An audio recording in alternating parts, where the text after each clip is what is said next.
but we're about to start it here in just a second.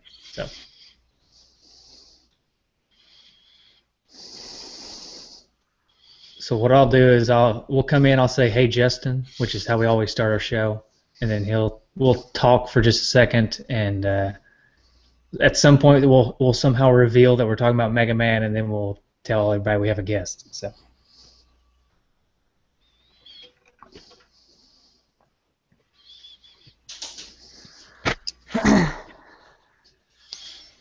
Hey, Justin. What's up, man? Not much. You ready to redeem yourself? I guess. Last week was a little embarrassing, huh? Yeah, for us. Aaron in a lot of ways. Obviously knows what he was doing, but we sound like amateurs last week, and maybe a little bit in the editing process too. But that was my bad. You know, here's the thing. Just to kind of explain what happened there. I was editing the show, and I was like, okay, I'm gonna go on We Guy's page. So for those of you that don't know, we go to this guy that's called We Guy on YouTube, and we get our music. He's kind of compiled pretty much every NES game that you could think of, or that there is, and he's compiled all the music. And so I typed in Mega Man, and then it come up, all the different Mega Mans that he had. And I even told myself, I was like, okay, be sure to click on just Mega Man with no number. Apparently, I just didn't heed my own advice there, and just willy-nilly picked randomly Mega Man 4. And of course, at that point, you just go on his page, you download the thing, and I didn't notice anything, and just moved on, and that was my bad. So. Yeah. So we're not talking about Mega Man 4, for everybody who's curious. We're actually talking about Mega Man #1, the original Mega Man. So if you guessed Mega Man 4 after last week's show, then I'm sorry. You were right, technically, but we meant to talk about Mega Man #1. We'll get to Mega Man 4 eventually. Yeah. While we're on the subject of me being an idiot, I wanted to bring up something. So you put up on... So I have my whole life struggled with the spelling of Wednesday. Now I don't consider myself a stupid person, but it's one, there's always that thing that should be easy for you to do, but it's like not. Mm-hmm. And Wednesday has always been my Achilles heel. Like I'll be typing on my phone, and it's like trying to tell somebody something about a Wednesday. And I'll be like, W-E-N, okay, come on, autofill this. I'm trying here. My phone's like, nope, not going to do it for you. You're going to have to figure it out. Well, since you Did I just solve all your problems the other day? You solved all my problems because you gave me a little hint on Wednesday on how to spell Wednesday, which is pretty much Wednesday. Now I'll never forget how to spell it. You're welcome. Hey, we're forgetting a little something about this show today. We have a guest. Oh yeah. Hey guys. It's You don't struggle with spelling Wednesday, do you? Actually, I do. I have the same problem. Mm-hmm. Yeah. So to solve this problem, I'll do for you what I did for Justin. You put the NES in the middle of Wednesday. It's Wed NES Day. It's like Nintendo Entertainment System Day.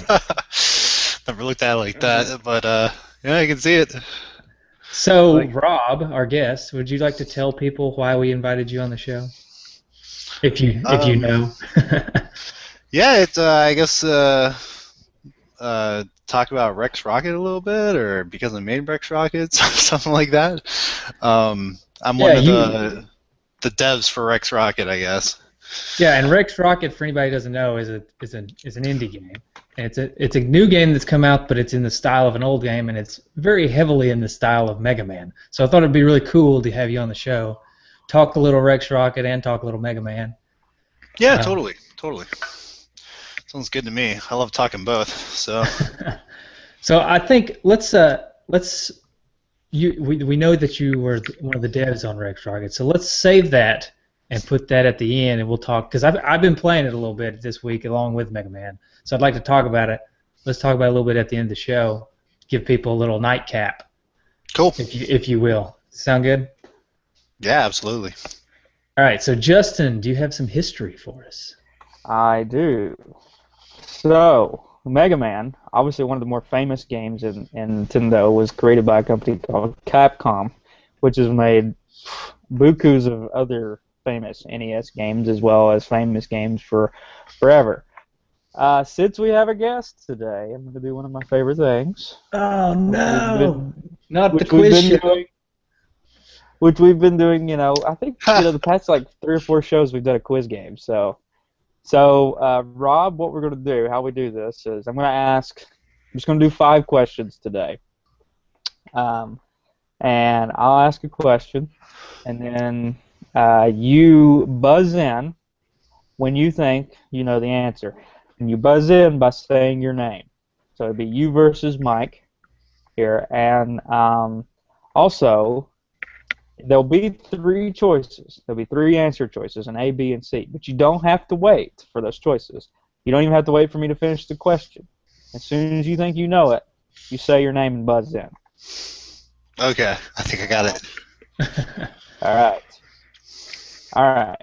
So, Mega Man, one of the key developers on this, or key illustrators and developers on this game, was a guy named Keiji Inafune. And he was the Mega Man team artist. Now, he got his start in what other Capcom game?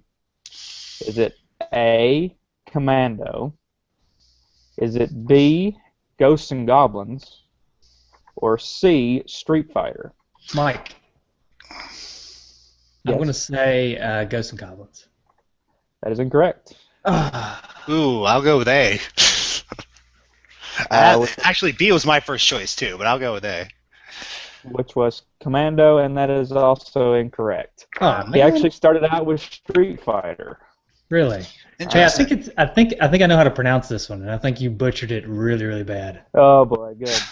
I think I hate to disappoint by saying it correctly.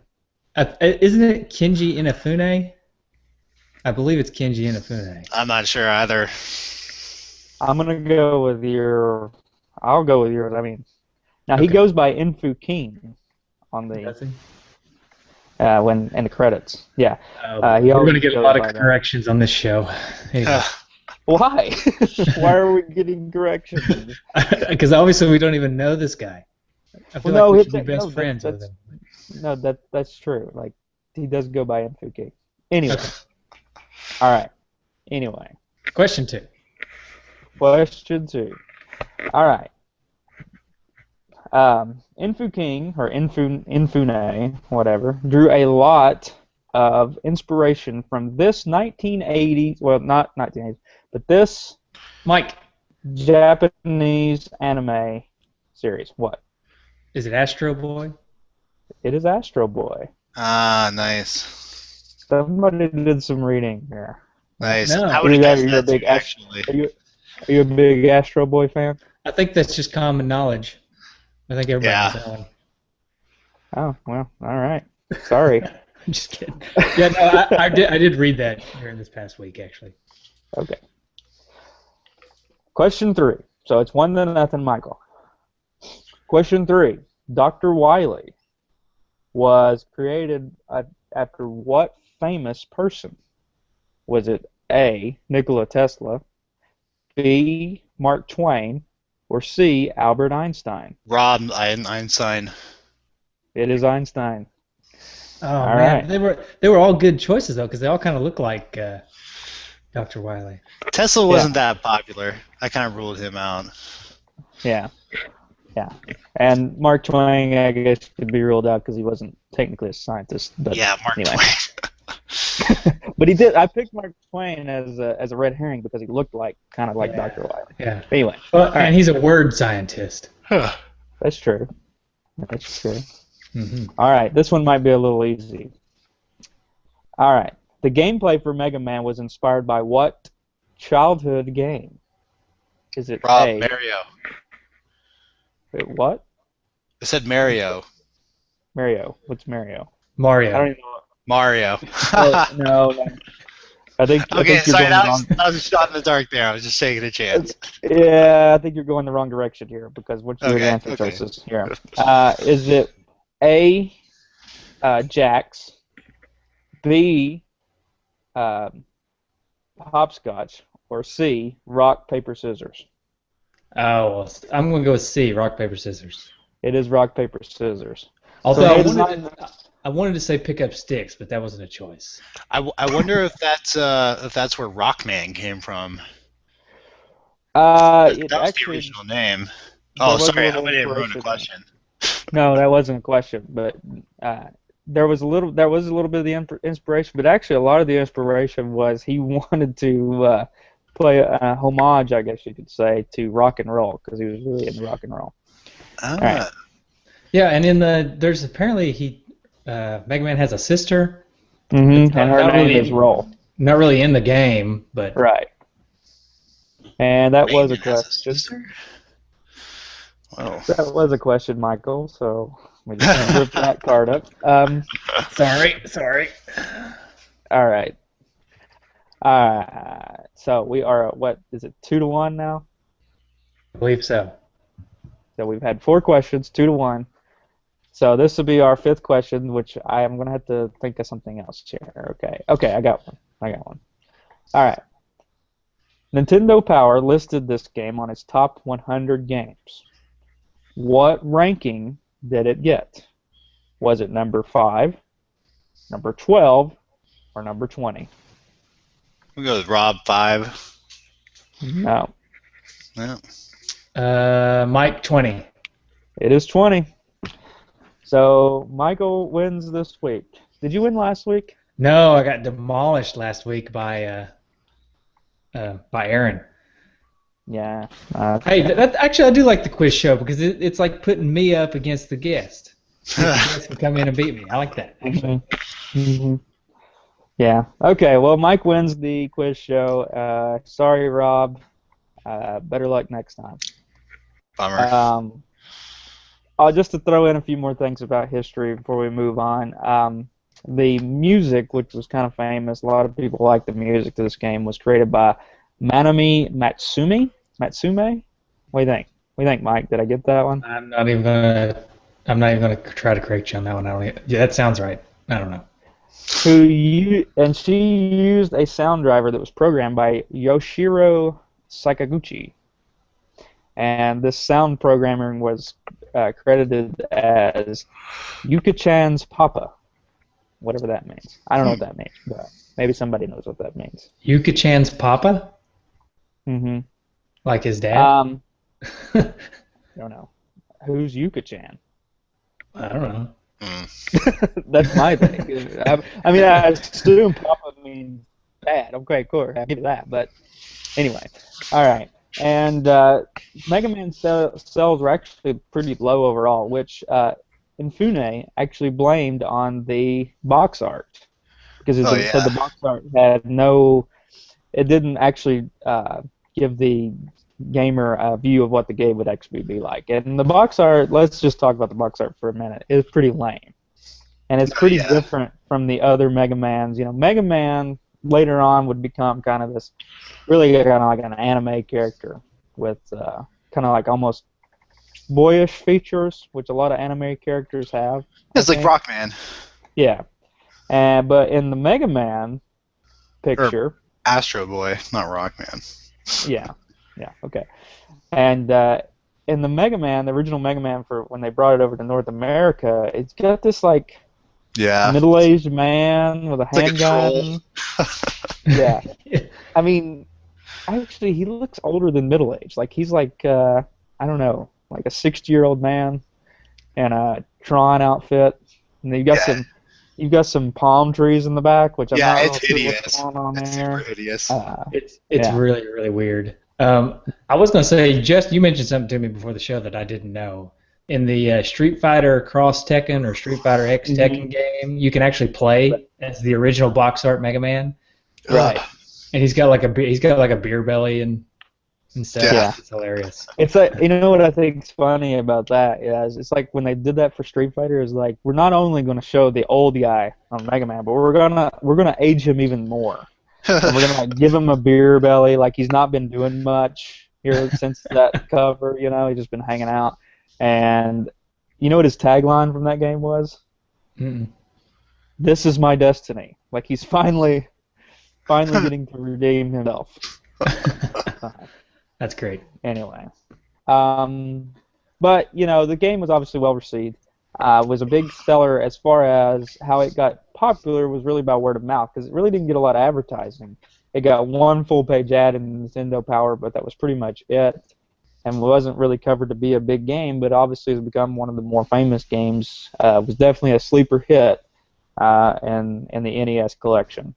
The team that developed it was only a 6-team group, obviously led by Inafune.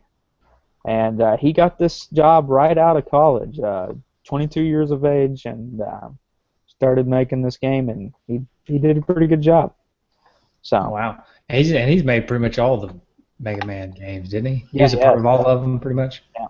Mm-hmm. So that's and I've got a recent picture of him here. I'll pull it up on my computer, and he doesn't age that bad. He looks really young right now, still. So you want to share it with us?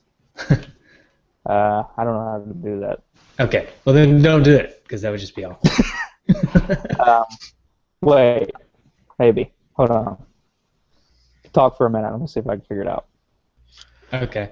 Oh yeah, history. I think this game came out in 1987. I think Mm-hmm. that was it was pretty early in the lifespan. It's pretty much right as soon as Nintendo started letting other people release games because for the first couple of years Nintendo pretty much released all the games on their own. Yeah. All right, I'm not going to be able to figure out how to do this. Okay. But, Don't worry. yeah, it was released on December 17th, 1987, so just in time for that Christmas.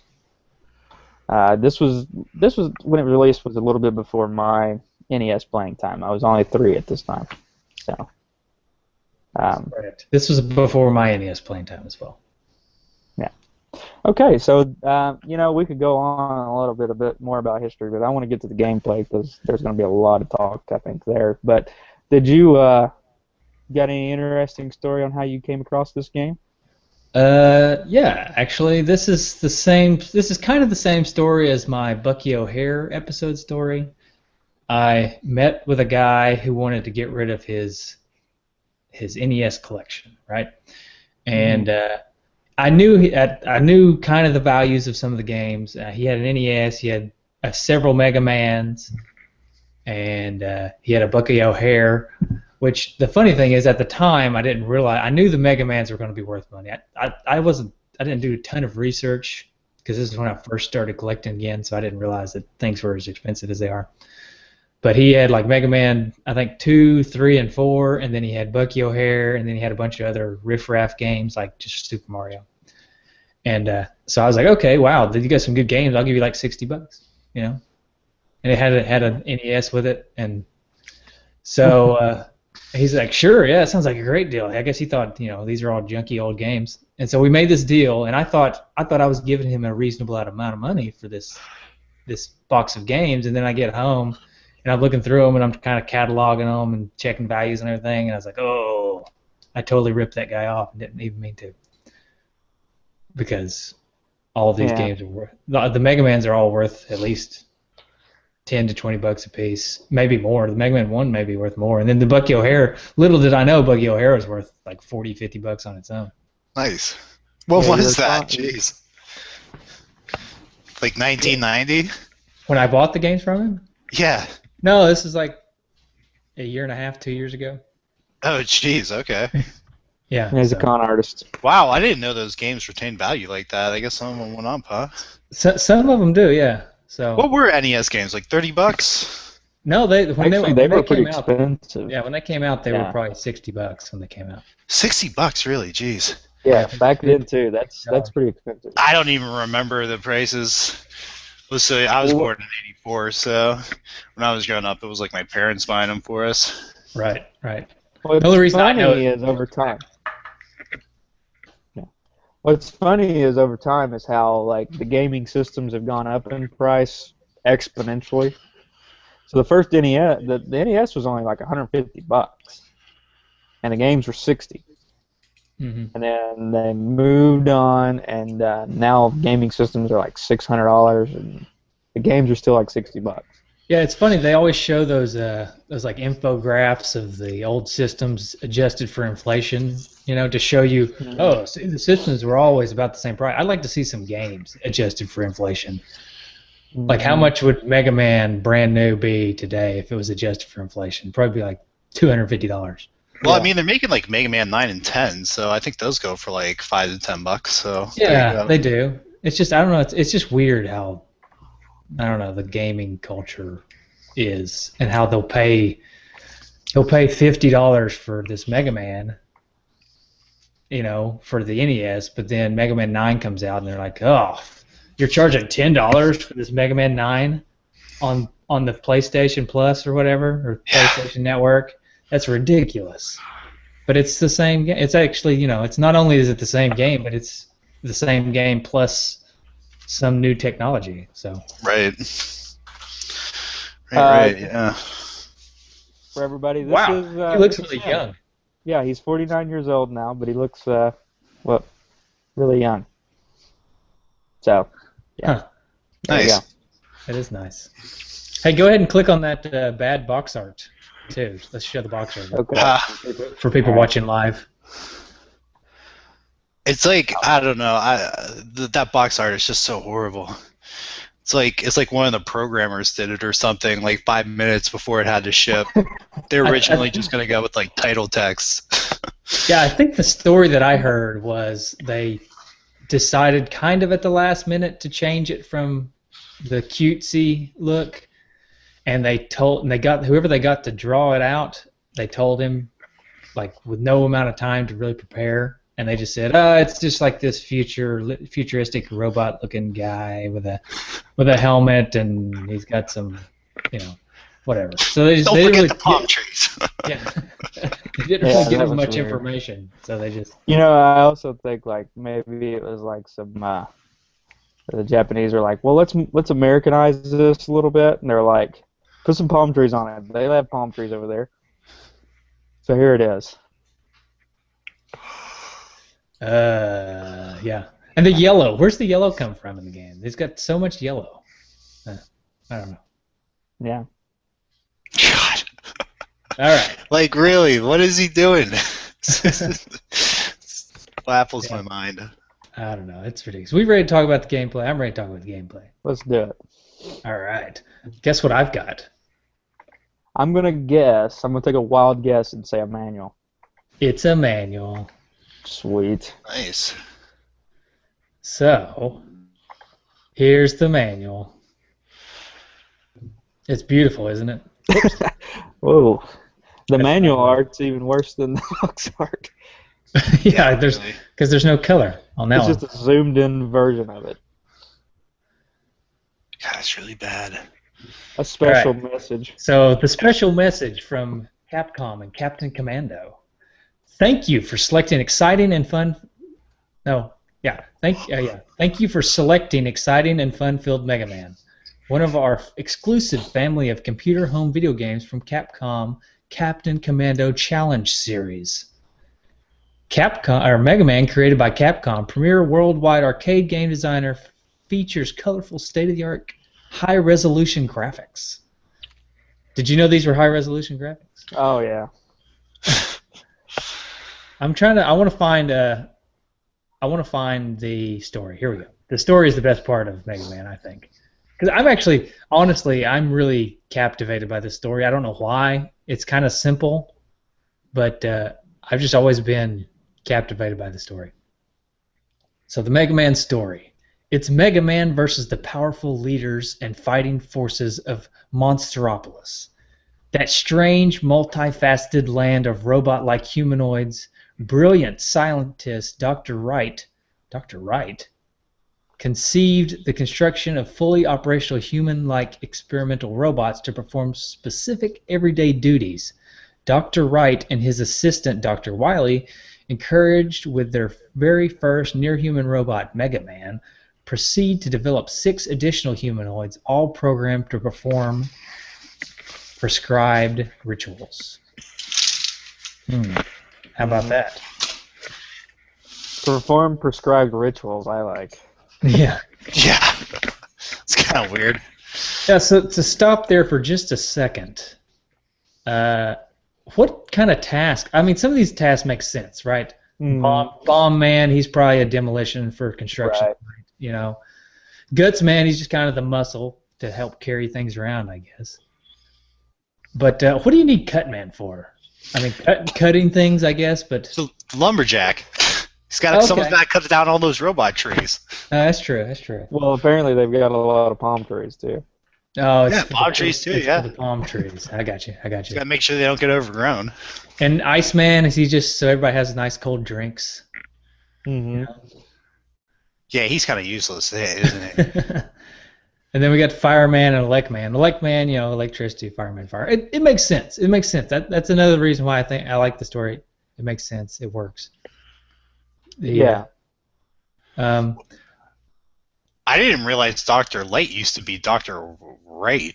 Yeah, that was something else I was going to bring up. It's in the manual. He's known as Dr. Wright, which in the lore of Mega Man, he's Dr. Light.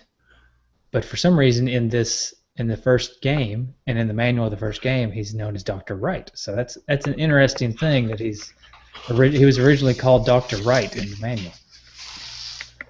You know who they took on as inspiration for the character of Dr. Light? Just look at him and take a guess on who does Dr. Light look like? God. George Lucas? God. I like that. He kind of looks like George Lucas. Oh, Santa Claus. Yeah. Oh, okay. Totally. Yeah, okay. So we've got Santa Claus versus Albert Einstein. Mm-hmm. Exactly. That sounds like an awesome midnight movie that you can find on Celebrity Deathmatch. Yeah. Nice. To finish the story here, but with the exception of Mega Man, all of Dr. Wright's near-human robot experimentation went awry. Assistant Dr. Wily turned disloyal, reprogramming Dr. Wright's humanoids, now bent on destroying opposition so Dr. Wily could control the world and its resources. Resisting reprogramming, Mega Man is chosen the defender of the universe and its inhabitants.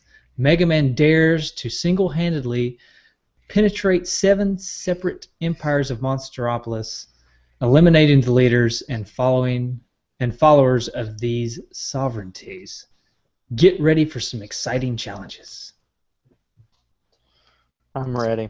It's cool. I'm ready too. There's some cool pictures of the guys. Anyways, so there's the manual. Blader. There's our forums. Anyways. So the story is actually a little bit different from the one that was told in Japan. I think they changed it slightly. But the general consensus is there's a bunch of robots. They're made to do menial tasks so people don't have to do them. I think Mega Man was like a maid or something. I don't know what he was. But they're doing these menial tasks. And Justin... Sorry everybody. Justin he just snuck a cat picture in for me. Picture of his cat. And for some reason I can contain myself. I'm sorry. That was unprofessional of me. That's okay. If I had a cat, I would show you a cat. Here's a picture of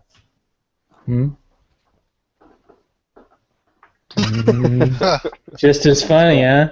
All right. Mm-hmm. But yeah, so I think it's a cool story. I like the thought that this guy turned bad and he tried to reprogram everybody to rule the world, and then so Mega Man, who is a peaceful robot, didn't really want to fight, was forced into fighting just to kind of save the world. I think that's a cool story. Maybe that's just me. Mm-hmm.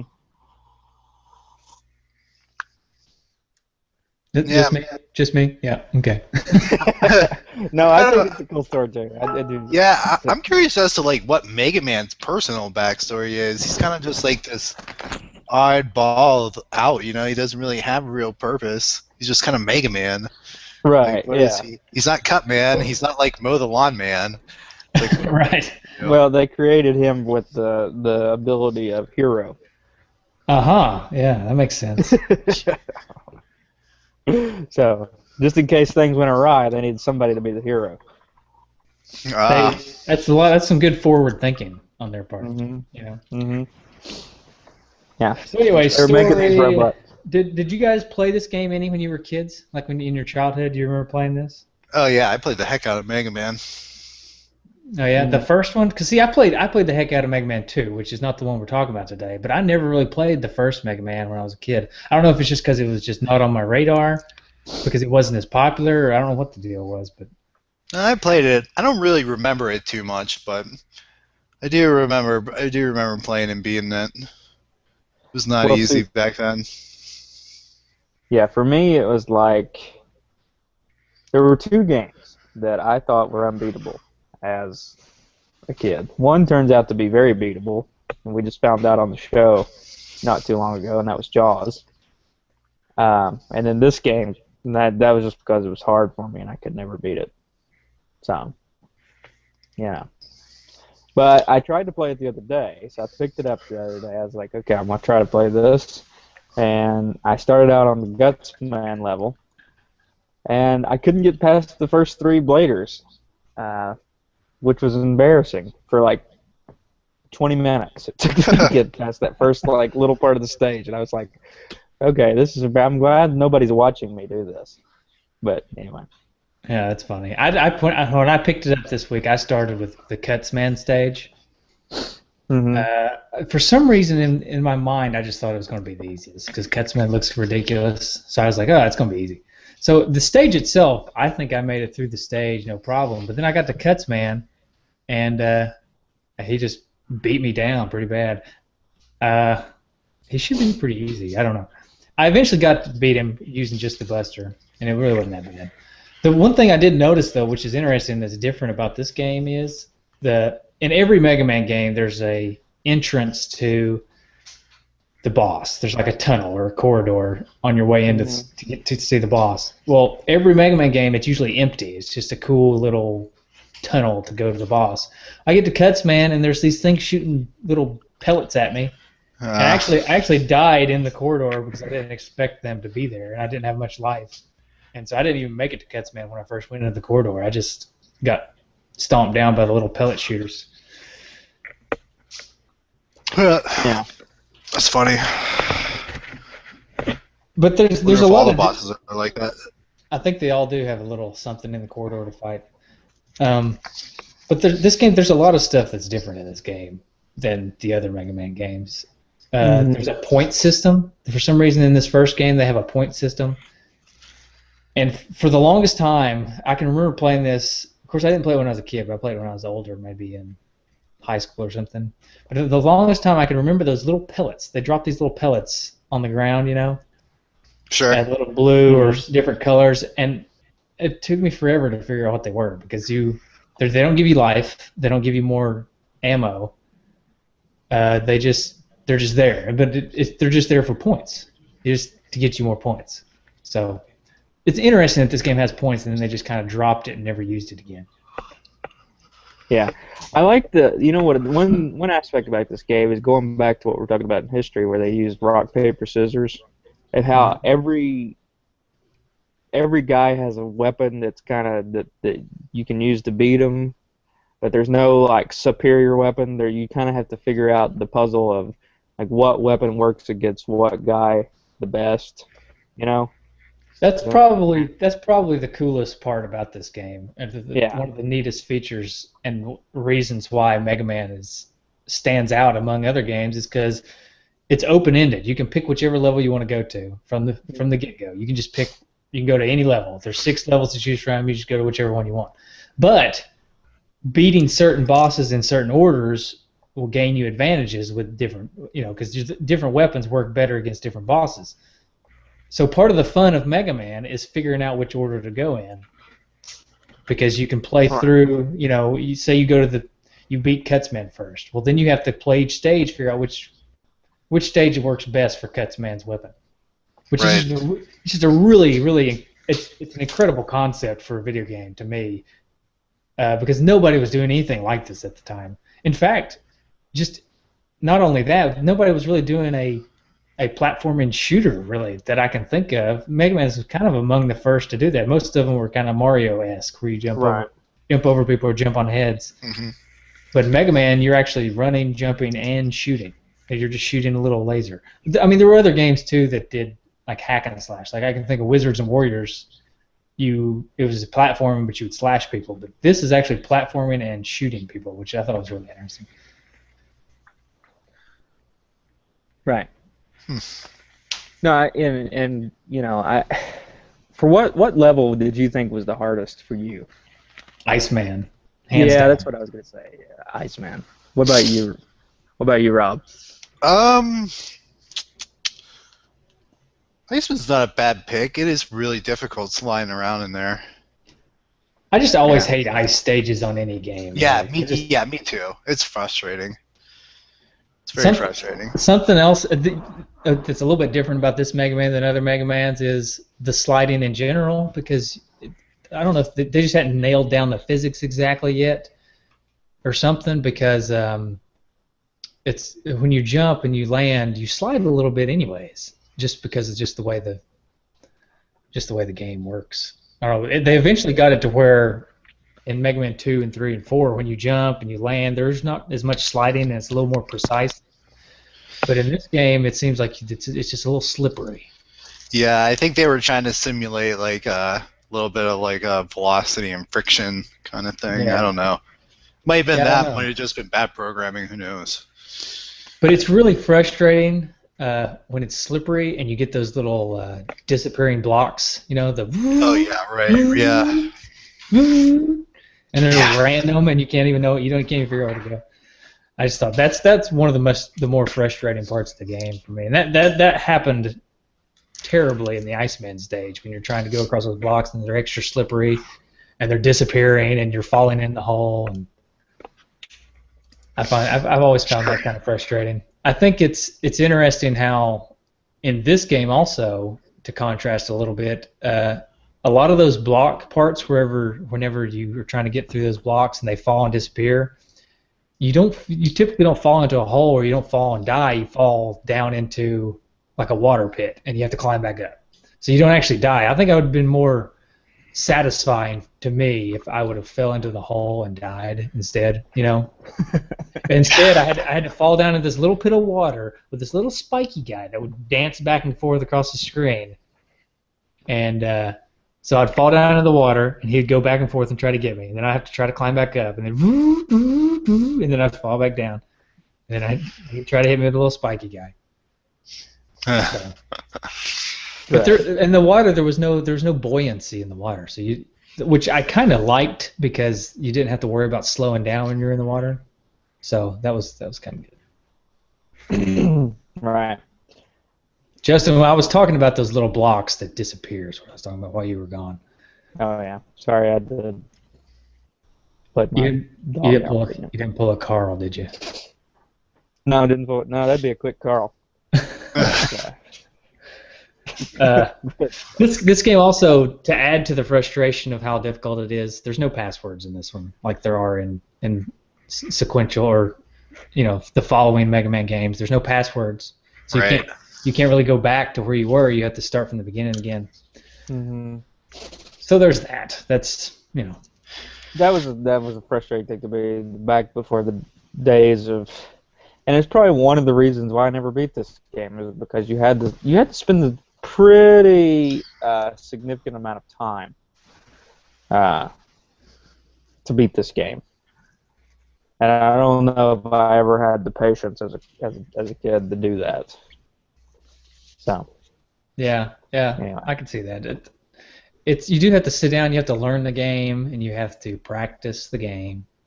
But I mean, that's the style of these games. That's just the way it was. That's what you had to do. I can't really fault it too much for that. Mm-hmm. Now, did you guys ever use any of the cheats? There's cheats in Mega Man 1? I don't remember cheats, like the pause cheat. Yeah, the select. Where you could, cheat.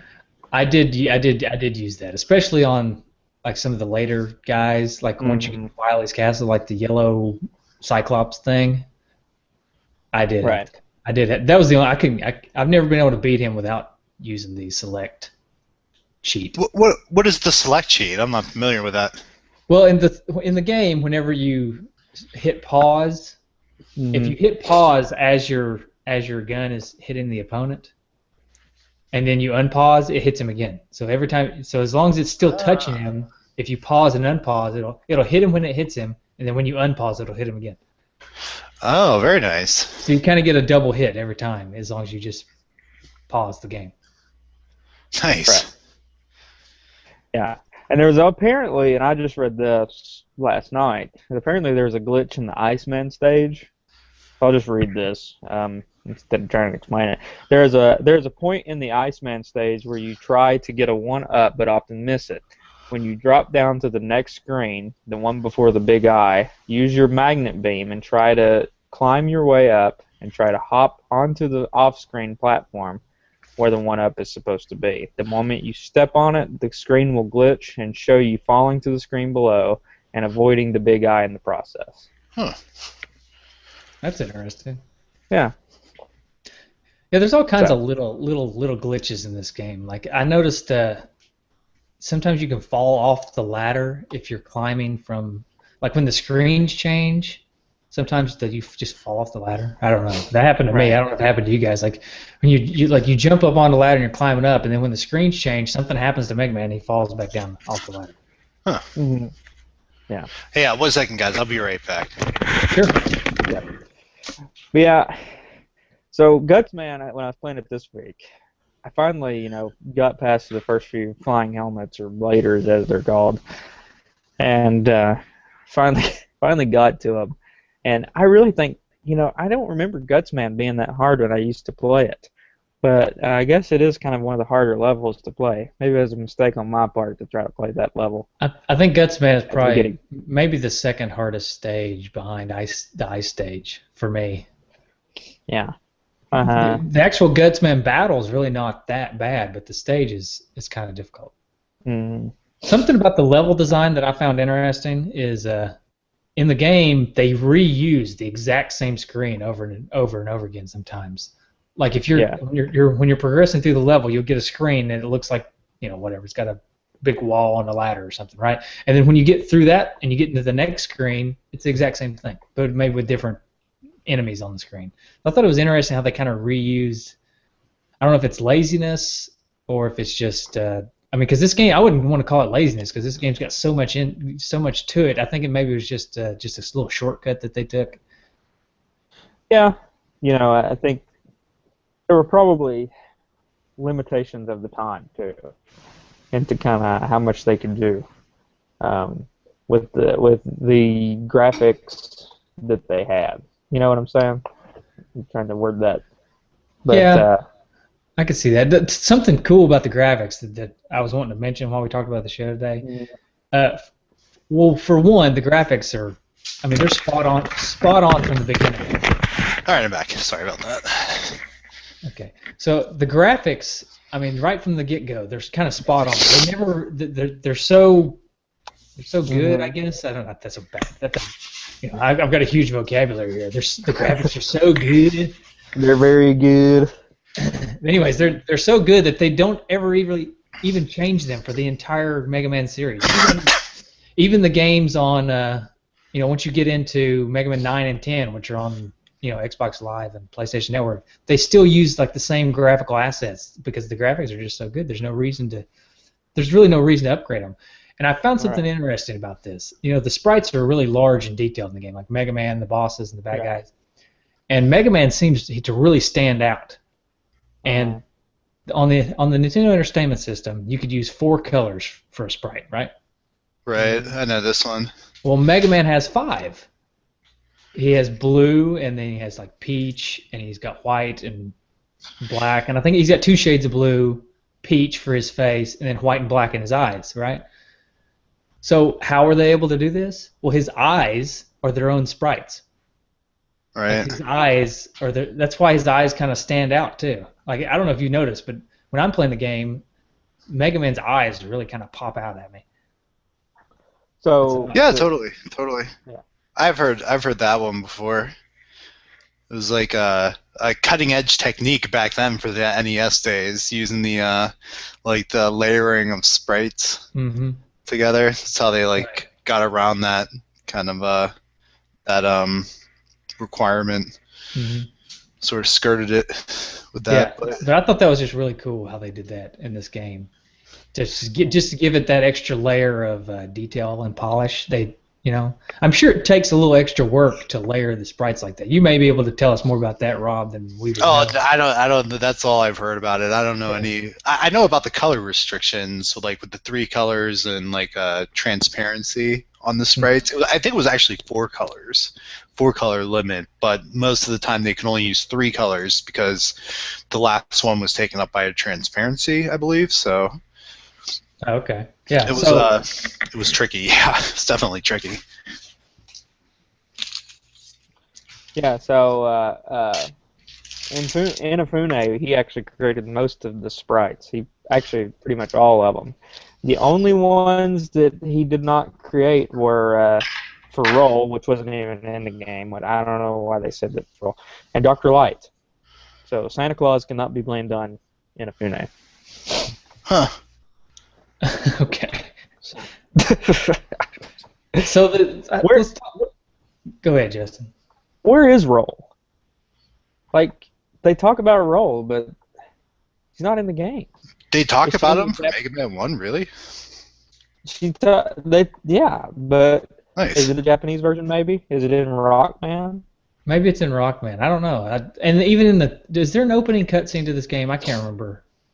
I think there's one in Dr. Wright's laboratory. I can't remember, though. Yeah, so maybe, I don't know. I have no idea where Roll is in this game. Maybe they took her out for the American version because they didn't think she was crucial to the story. Huh. Yeah, maybe. I don't know. So what is everybody's least favorite enemy? Like, I know there's some enemies in this game that really frustrate. I mean, there's the flying guys and little spiky guys and everything. There's got to be I'm not talking about bosses. I'm talking about the enemies. What's something that really just frustrated you? I always hated the turtle guys. They had the little helmet, and they would peek out whenever you're on their like y-axis and shoot like some radio bullets at you. And you couldn't hurt them when they had their helmet on. Right. Yeah. You had to wait until they were like peeking out from under it, and then put a bullet right down onto them, or else it would just like bounce off their head. That would always kind of tick me off. What about you, Justin? Apparently this week the Bladers were my least favorite character because they're just annoying to me. How they fly which one's down. The Blader? Oh, the guys that fly down. Helmets. Yeah, the flying. Yeah, and they swoop down in a U shape. Yeah. Yeah. I know it seems so simple, but it's just frustrating. They're one of those things. They're like the Goombas in Mario, where it's like they're not much to them, but they just get in the way. Yeah. Just enough to make you mad. Well, really make you mad mine was definitely the. Sorry, Justin. Really make you mad when you what? When you get killed by them. Get hit by them. Yeah, definitely. Mine was definitely the little spiky shelled guys that scrolled along the bottom, and they sped up whenever they would get on their platform. Yeah. That just made platforming so frustrating for me because when you get hit, you have a little bit of a knockback, right? Mm-hmm. You don't just stay there. You get knocked back. So when you jump on a platform and you just barely make it on the edge, and then a little spiky guy comes and hits you and just knocks you right back off. Yeah. That was probably my most frustrating experience with the game. Yeah. What about the music and the sound? Because I feel like we don't normally talk graphics and sound because we think it's not as important on the NES. But I think in terms of this game, the music and the sound in this game is just so iconic that we have to talk about it. Totally. I love Mega Man music. I like a lot of chiptune artists, and one of the guys, RushJet1, he does like a lot of Mega Man stuff, and I'll listen to that while I'm working on things or whatever, and even the original Mega Man soundtrack, it's pretty amazing.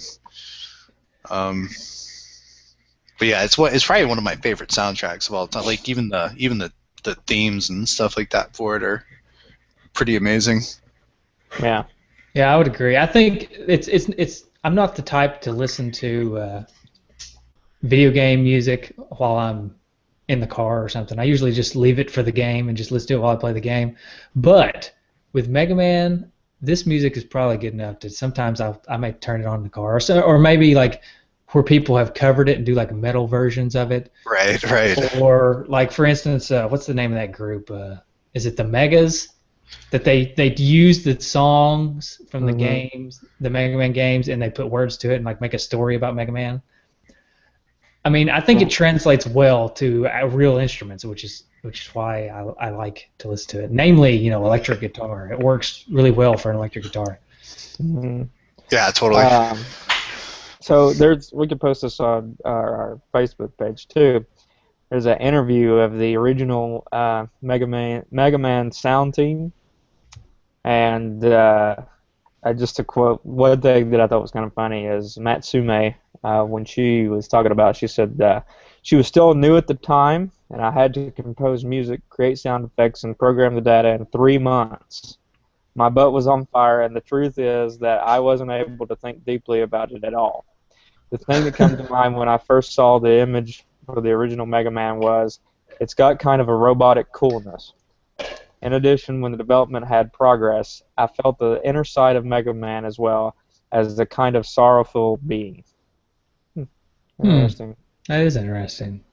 He is sorrowful because he doesn't want to be fighting. He's a peaceful robot that's been forced into fighting. And if you look at the sprite, he kind of has a frown on his face, like a sad face. Yeah, he does have a sad face. Totally. Yeah. It's almost like he's got the weight of the world on his shoulders, which is weird to say that they were able to convey that in an 8-bit sprite, but it does feel like that. Yeah. And she also, one other quote, she said, it was tough to compose with only 3 notes at a time, but I absolutely loved it. It was fun to reduce the data to fit within the limitations. And when I managed it, I would have done definite sense of, I would have had a definite sense of accomplishment. I created sound effects when I couldn't come up with any good ideas for music at all. That was often very refreshing, and I was able to write without any problems afterwards. The problem was the deadline was always too close. That was always the case when I was with Capcom. So. Nice. That's interesting. That is really interesting. I think the sound, like what I always like to call the bleeps and the bloops, I think that's also really cool in this game. Something that really sticks out to me is the death sound in animation. Sure. Like the combination of that depth and the sound that goes along with it, and like the little balls that go away from the middle of the screen or whatever. I think that's really cool. I think it's iconic, and I don't want to say satisfying because it's not. I don't want to die. I don't want my guy to die. Maybe anti-satisfying, whatever the opposite of satisfying is, in terms of like I'm making no sense right now. You know what I mean? Well, yeah. Dissatisfying? No, but that doesn't work because it is satisfying to me. It's like, yes, I died. Okay. No, I know what you mean. It's like really good feedback. How about that? Yeah, it's really good feedback for dying.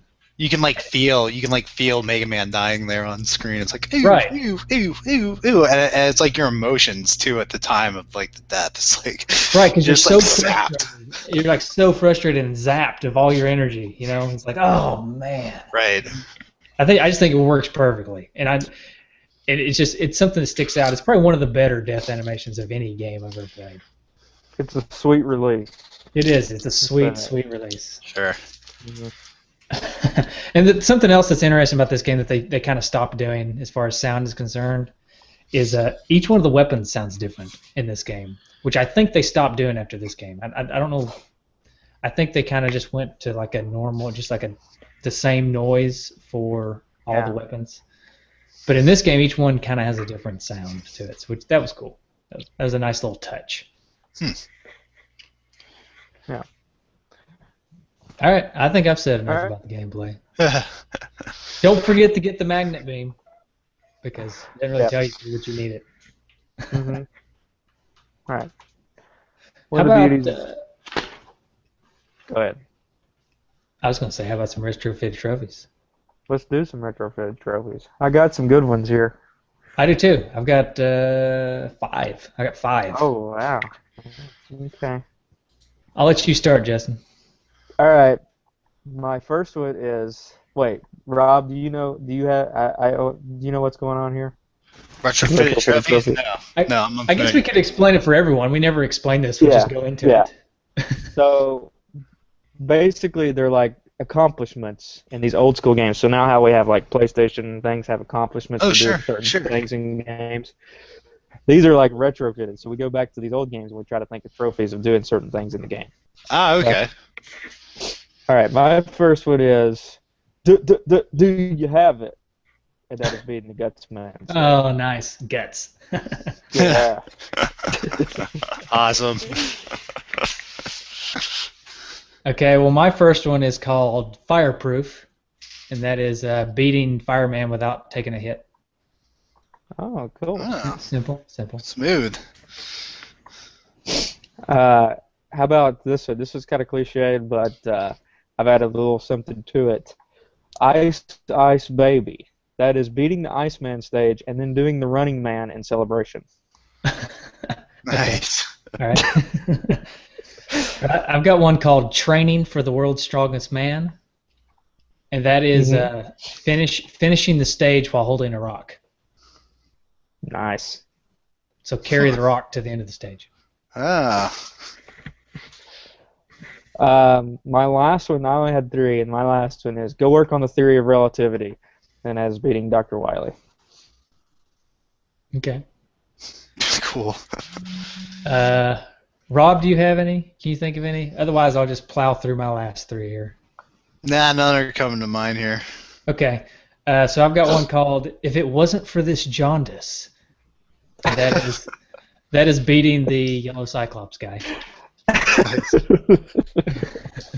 That was pretty good. And then there can only be one, and that's defeat the copycat Mega Man. And then finally, cut the cord, and that's defeat Elect Man with the Cutman power. Nice. It's a good one. Yeah. And then Tom Arnold would be impressed. Would be beat the game without getting hit. Oh man. Good luck doing that. Yeah, really. But Tom Arnold would be impressed. He'd have to come to your house and shake your hand if he did that. I think so. I'd like to see if anybody's ever done that. I bet somebody has. Oh yeah, I bet you they have. I meant to look up a speed run. Let me look that up real quick. Yeah, find out, because I'd be curious how quickly somebody could beat this game too. Yeah. Yeah, I'm curious as well. So I'm while gonna you're looking guess at half an hour. Half an hour? That makes sense. I think I'm going to guess. We're going to go Price is Right rules. I'm going to say 25 minutes. I'm going to undercut you there. You're both over. Oh. 22 minutes and 10 seconds. Nice, really? 22 minutes, huh? By That's somebody good. named, let's see, it says his name, but it got cut off here, so I have to click on it and figure it out. Yeah, you better give him a shout out. By Cool Kid, number AGDQ 2014. I don't know. So, wait, Nice. I think That's awesome quite the name. That's I'm sorry. The AGDQ is short for Awesome Games Done Quick 2014. So the guy's name is just Cool Kid, apparently. Okay. So Cool Kid. He's good. Yeah. What about a rating? Do we want to give this game a rating? 10. 10 out of 10. All right, awesome. All right, moving on. Moving on. No, we actually do it a little differently on this show, Rob. I would agree. This is probably I'd give it a 9.8 out of 10 to leave some room for Mega Man 2 to have the 10 out of 10. But on this show, we actually just come up with something random and just try to relate the game to it as a rating. Like, Okay. for instance, last week I think we did a magic spell and related Faxanadu to a magic spell.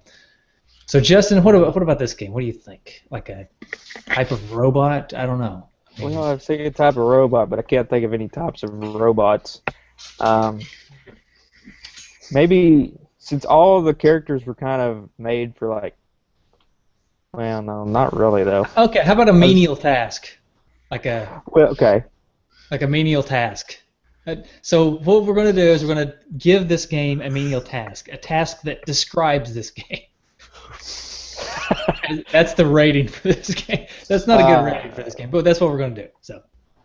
Yeah.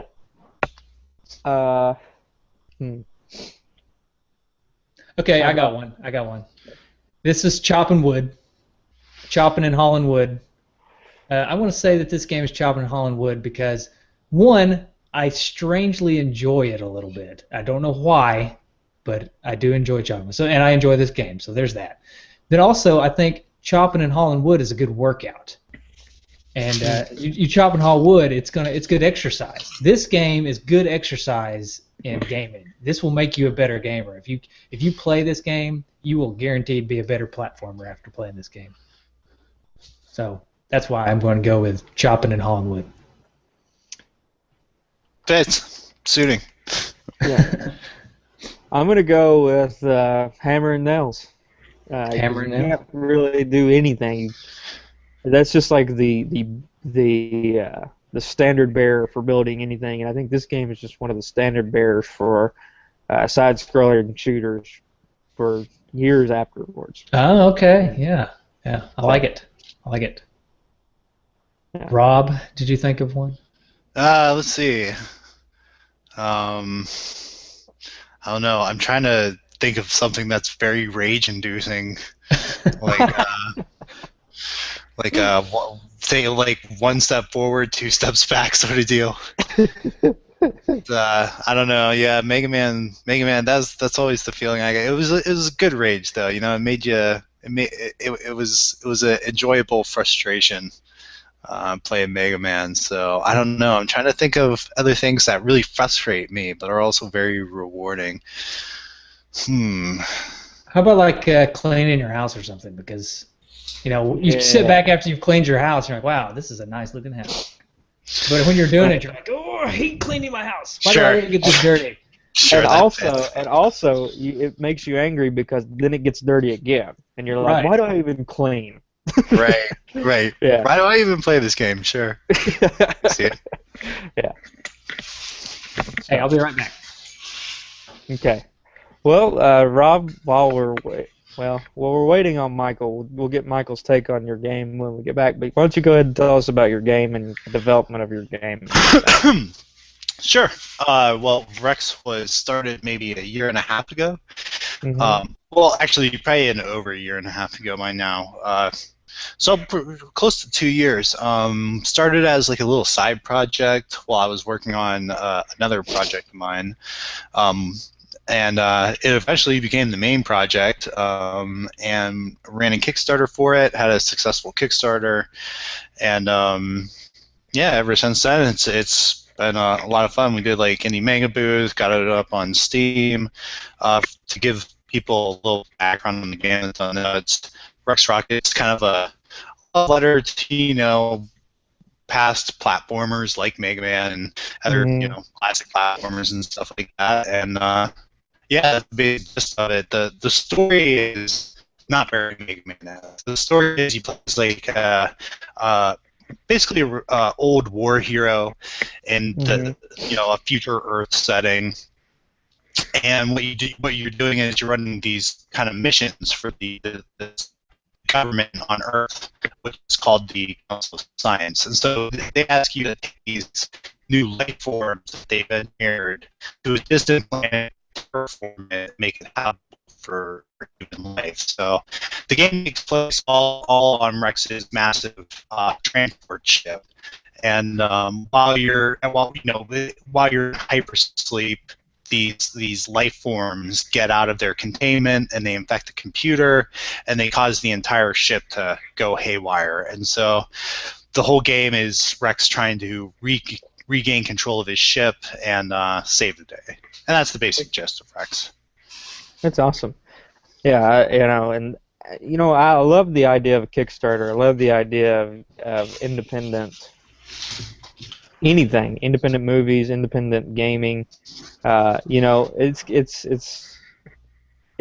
a tell of the times of where we are that we can actually do that nowadays. Where You know, that wasn't an option 30 years ago when Nintendo had its heyday. Yeah, really, So, it's really nice having a platform like Kickstarter out there. It's really very cool. I've had my fingers crossed that Steam would eventually absorb some of the features that Kickstarter puts out there. I think they've kind of started moving in that direction with things like early access, but still, when it comes to like funding for games and stuff like that, I'd love to see that kind of functionality built directly in the Steam Greenlight. Um, I agree yeah, with it. That would be really cool. That'd be really cool. yeah, yeah, because I mean, Steam has so much traffic, and it's a 100% gamers. You know, Kickstarter, you get, you know, not the same. Like Kickstarter, you really have to get gamers on that site. It's like word of mouth on projects and things like that. But Yeah, um, I know. I backed your game on Kickstarter, and I was trying to think of how I even found it. I think I just stumbled across it. You know, or maybe I heard about it somewhere or something. It wasn't something that was easy to find. It just I happened upon it, or I heard yeah, about right, it or something. right. We should have done like advertising and stuff like that for the Kickstarter, because that's really how you have to drive traffic to those pages. But you know, we had a really small goal, and we hit it early on, and so yeah, we really didn't have to put any advertising into it. But for some of the bigger projects, I know that is what it takes. Is like because they don't have, you know, all that gamer traffic. It's like, if you really want to get people to the page, you got to do like advertising, and in addition to all the PR work that goes into it, like contacting websites and like, you know, journalists and things like that. So it's a good amount of work. I really hope that Steam one day takes all the features on Kickstarter and just puts it right in the green light. Yeah, that'd be cool. So I missed the intro to this segment. Are we talking Rex Rocket now? yeah, I just asked him about the history and how it got started and everything. So, Okay, cool. So I've been playing Rex Rocket this past week and a half or so. Just started it, and it's. I mean, I don't know if you will admit to this, but it's heavily influenced by Mega Man. Oh yeah. No, I see. Yeah, 100%. I even see those little helmet guys. You have them in your game, which is neat to see. That's good. Nice little throwback. Yeah, you can jump on their heads to flip them over and then kill them. Oh, really? Yeah, I had to give them something extra. I didn't know that. I do now. It's also got like the laser chase sequences thing, and you got your insta death everywhere. Yeah, definitely. It's pretty Mega Man inspired. It's kind of a good blend of Mega Man and Metroid in terms of like the structure of the levels and stuff like that. We tried to make it as open as possible, you know, for Metroidvania kind of exploratory gameplay, but it's also linear in a way that the ship is broken up into sections for each boss. Right. So like that was another big kind of hurdle that we had to come over. It's like, well, you know, we want them to play the bosses in a sequential order, but we also want to try to hide the linearity to those as much as possible. Like make it look like a big open world, but it's actually linear. So I think we did a pretty good job of getting that in there. Yeah, I would say if you took like Mega Man, the game of Mega Man, and you placed it into Metroid, that would be kind of what this game is, which is cool. It's a really cool idea to me, because you're right. Each level, it's almost like there's levels inside the ship, and there's a boss, but you're free to go kind of anywhere you want.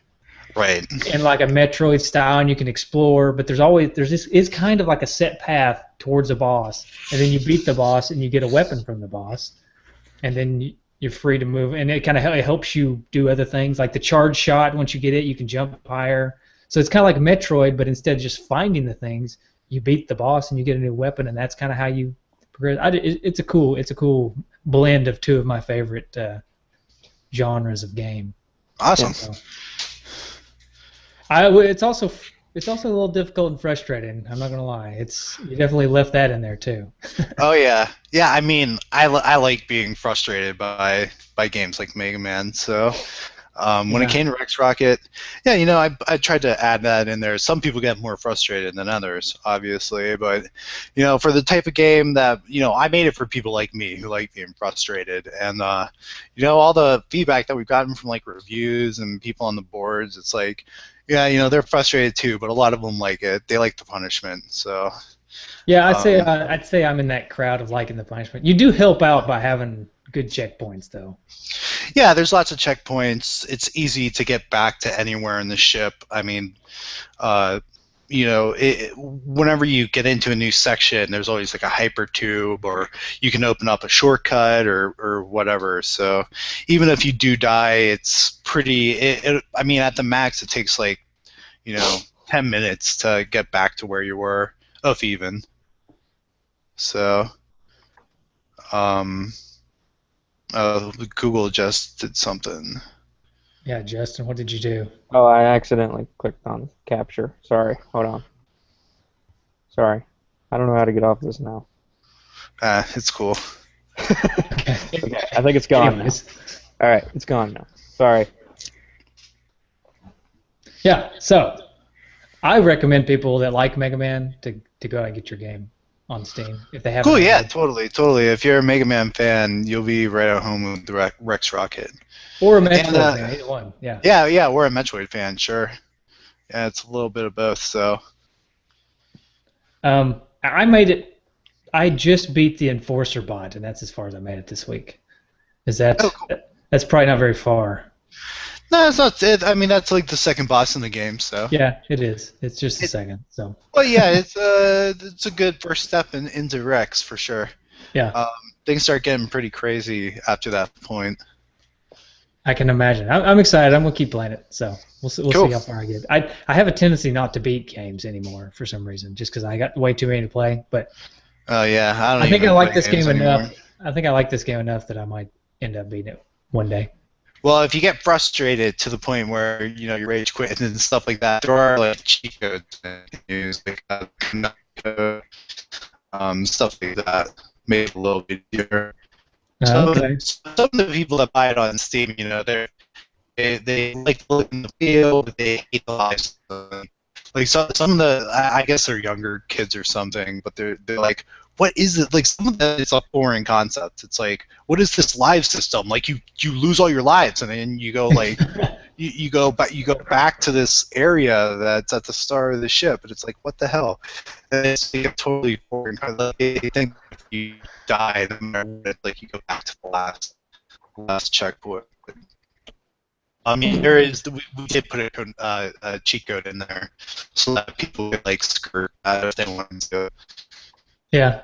Do you have any exclusive Two Dudes cheat codes that you haven't given out to anybody yet? No, the Gnome code is the only one in there. Okay. Just trying to get the fans some exclusivity. Yeah, I wish we had built some more cool cheat codes into it. Yeah, that's all right. But, You got anything yeah. else you want to say? You want to tell people where they can find it? I know you can get it on Steam because that's where I got it. But Yeah, it's on Steam right now. It's I think it's possible to get through Humble too, but I think we took those off the page. So yeah, just Steam for right now. It will be on Humble Bundle, probably GOG at some point too in the near future. But yeah, for right now, just Steam, the Steam store. You can grab it on there. It's available for PC. Should be available for Mac pretty soon, and iOS as well. iPad Cool. Cool. soon. Yeah. yeah, iOS would be cool. Although I don't use iOS, but that'd be neat. Yeah, well, we're going to be coming to like Android and Android Fire TVs as well. So. All right. But that's we're gonna get all the iOS stuff taken care of first, and then Android's gonna be in our crosshairs. Yeah, I got you. So Justin, did we do feedback yet? We have not done feedback yet. Do you want to do some feedback? Let's do some feedback. So I've got the forum already pulled up, so I can go ahead and start on that. Okay. There was a lot on the forum. Yeah, there was. So a Impressed. lot of good We got a lot of good feedback here. So, Kyle the Murphy says Mega Man is one of those games that not only stands the test of time but feels 10 times harder than it did as a kid. I can relate to that. Yeah. It's still a great platformer, as good as any in my opinion, but it has a very steep learning curve. It's like Super Meat Boy without any forgiveness. Okay. Sure. Ern says, I have such a bad relationship with this game, mainly because I haven't been able to beat Iceman stage since I was about 8 or 10 years old. One day, you winter coat wearing son of a blanking blank. Oh, okay. Nice.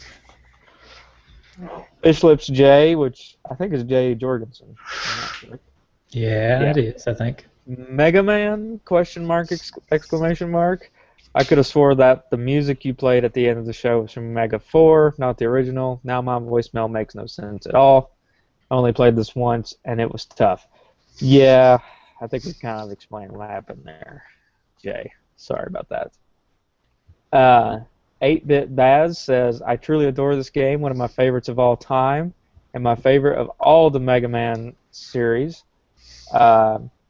Fantastic level design, amazing music, great promise. This whole game just blows my mind to this day. And the No Swear Dude said, great solid game, but I think it suffers from Terminator 2 syndrome, where the sequel so outshines the original that the original is often overlooked or forgotten. Also, if it wasn't for the pause trick, the Yellow Devil could have been a game breaker due to its extreme difficulty. Yeah, that's kind of what I mentioned earlier. Yeah. Dude Hickman says, I feel like Mega Man came out nearly fully formed. You had the classic Blue Bomber, selectable levels, each with a unique boss, acquiring abilities from bosses, figuring out what ability to use on who, tough level, satisfying gameplay, and great music. The only thing that didn't carry over to Mega Man 2 was scoring. I agree with Phil, great game, gets fairly overlooked, and that box art. Yeah. The box art. Yeah. Oh, man. Stark Scraps says, I just beat the first and second one about a week ago. I love this series. The Wii Guy says, great and classic soundtrack by Maname Matsume, and the sound driver programming by Yoshiro Sakaguchi, whose sound would carry out the great NES Capcom sound we've all come to know and love. And one more from Retro Junkie Landon. This is the game that started it all for the Blue Bomber. It had and still has excellent graphics, sound, and most of all, gameplay. The controls were tight with little to no lag. It seemed, which is good because you are going to need it to be on your A game to beat this game. This definitely belongs on the Mount Rushmore of NES games. Nice. The Mount Rushmore of NES games, huh? Yeah. I like that. Yeah. Okay, so who's on the Mount Rushmore of NES games for you? I'm going to say Mega Man, Mario, Simon from Castlevania, and Samus from Metroid. That's my Mount Rushmore of NES games. I'm going to go with Mario, Pac-Man, Samus from Metroid, and I'll go with Mega Man as my fourth. Ooh, that's a good lineup. I'd have to go with, let's see here, Mega Man, Mario, those are the givens. I'd probably go with Dragon Warrior too. I'd throw him up there. He was one of my favorites. And then Metroid. Okay, so the only one that we all disagree on is we got a Castlevania, we got a Dragon Warrior, and we got a Pac-Man up there. And honorable mention the Duck Hunt dog. Okay. Duck Hunt Dog. Yeah. I would say honorable mention that guy from Deadly Towers. Oh boy, he's not getting anywhere near it. Yeah, I'm just kidding. Hey, so we got 2 phone calls this week. All right. And then that'll close out our feedback, all right? So if you guys want to be quiet for a minute, I will try to play them, all right?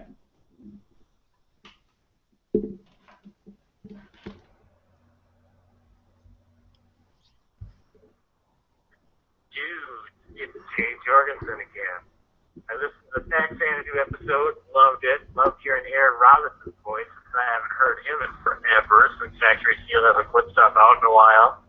I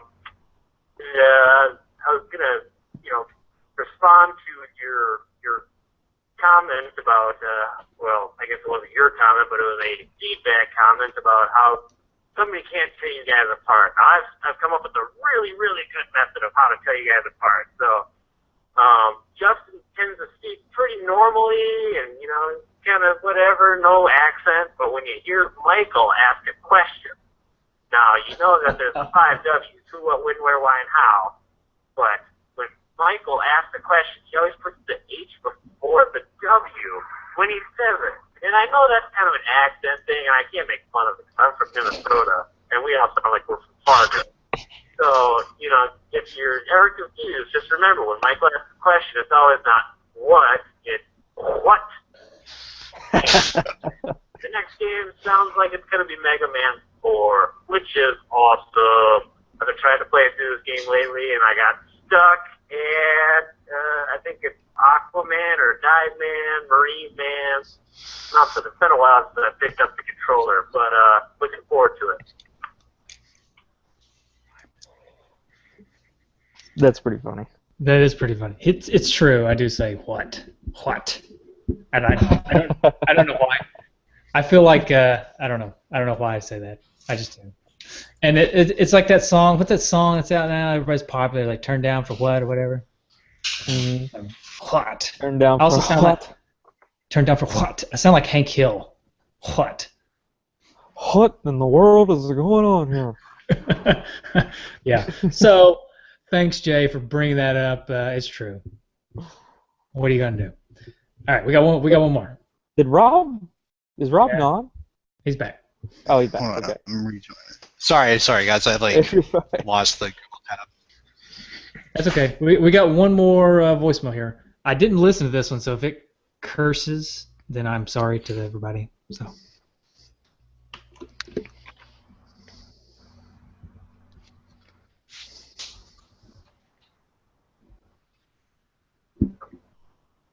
Hey, I hope I have the right number for Two Dudes and an NES podcast. My name is Jake. I am a retro gamer and have been for pretty much ever. I happened to just find your guys' podcast today. While I was at work, I was bored and I looked up retro games on Stitcher. Didn't listen to the newest one, the Fazanadu. Yes, that's pronounced Fazanadu. Didn't listen to that one yet, but I happened to listen to Tech Mobile, and I got punked out. Tech Mobile being probably my favorite NES game of all time. I just gotta say, guys, I love the show. Love the idea of it. Anyway, I did have a trophy idea for Tech Mobile, a couple of them actually, incidentally revolving around Bo Jackson and his running abilities. One being, if you tackle Bo Jackson for a loss of yards, trophy could be called "There Goes the Knee," because you know those knee issues actually ended his career. And then if you hit Bo Jackson, you run it in for a touchdown, you can have it called short beat baseball. Sorry, he did baseball. I thought that was a cool idea. Anyway, guys, just wanted to say I love the show. Wondering if you ever thought of doing a show on probably one of my favorite NES games. It's actually a guilty pleasure. Someone likes it. Is Urban Champion. Wondering if you guys threw that in an episode already and I missed it, or if you ever thought about doing that. Anyway, thanks again. Bye.